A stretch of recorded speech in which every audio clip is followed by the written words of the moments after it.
हरियाणा में विधानसभा चुनाव के चलते राजनीतिक माहौल गर्म है। तमाम दल एक दूसरे पर निशाना साध रहे हैं, लेकिन लगता है कि कुछ परिवार आपस में ही खुश नहीं हैं। अब ऐसा क्यों कहा जा रहा है, आइए बताते हैं।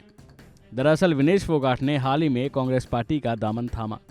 उन्होंने हरियाणा विधानसभा चुनाव से पहले ही ये फैसला लिया, लेकिन उनके ताऊ और कुश्ती के गुरु महावीर सिंह फोगाट को उनका ये फैसला पसंद नहीं आया। कांग्रेस में शामिल होते ही विनेश फोगाट को पार्टी ने जुलाना विधानसभा सीट से टिकट दे दिया। इस पर नाराजगी जताते हुए महावीर फोगाट ने कहा कि मैं अभी राजनीति में उनके आने से खिलाफ हूं, मैं इसे उचित नहीं समझता। उन्होंने साफ कहा कि मैं विनेश की राजनीति में आने के खिलाफ हूं, मैं चाहता हूं कि उसको एक और ओलंपिक खेलना चाहिए। हरियाणा की राजनीति में नेताओं के बयानों से अलग महावीर फोगाट का ये बयान काफी वायरल हो रहा है। महावीर फोगाट ने कहा कि विनेश के लिए महत्वपूर्ण होता कि वो 2028 के बाद अगर वह राजनीति में आती तो मेडलिस्ट कहलाती। मुझे नहीं पता कि राजनीति में आकर वो कितना भला खिलाड़ियों का कर पाएंगी। खिलाड़ी को अपने बाद नए खिलाड़ियों को तैयार करना चाहिए, ना कि राजनीति में आना चाहिए, और वो भला फेडरेशन में जाकर भी किया जा सकता है। बता दें कि विनेश फोगाट हरियाणा के जुलाना विधानसभा सीट से चुनावी मैदान में है। विनेश ने अपने पति के पैतृक गांव बख्ता खेड़ा से जुलाना विधानसभा चुनाव का प्रचार अभियान शुरू किया। इस दौरान विनेश ने रोड शो भी किया था।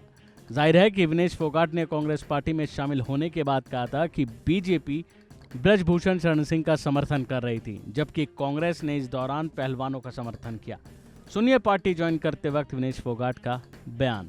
Through out the journey wrestling में आपने सपोर्ट किया है, तो मैं उम्मीद करती हूँ कि मैं आपकी उम्मीदों पे खरा उतरूं बिल्कुल। और कांग्रेस पार्टी का मैं बहुत बहुत धन्यवाद करती हूँ, क्योंकि जब बोलते हैं ना कि बुरे टाइम में पता लगता है कि अपना कौन है। जब हम रोड पे घसीटे जा रहे थे तो छोड़ के बीजेपी को देश में जितनी भी पार्टियां हैं वो हमारे साथ में थी, हमारे दर्द को समझ पा रही थी, हमारे आंसुओं को समझ पा रही थी। मैं बहुत प्राउड फील कर रही हूँ कि मैं एक ऐसी पार्टी में, एक ऐसी विचारधारा में हूँ जो महिलाओं के साथ हो रहा अन्याय और उनके साथ बुरे बर्ताव के खिलाफ खड़ी है। वो लड़ाई लड़ने के तैयार है, सड़क से लेकर संसद तक। और मैं विश्वास दिलाती हूँ पूरे देशवासियों को कि जो मेहनत, जो लगन से हमने रेसलिंग में काम किया है, हम चाहते हैं कि देश के हर एक नागरिक को जो दर्द, जो तकलीफ हमने झेली है, खासकर महिलाओं के लिए, हर एक उस महिला के साथ में हम खड़े हैं जो अपने आप को लाचार, अपने आप को बेबस समझती है। अभी के लिए फिलहाल इतना ही। खबरों में बने रहने के लिए देखते रहिए वन इंडिया हिंदी।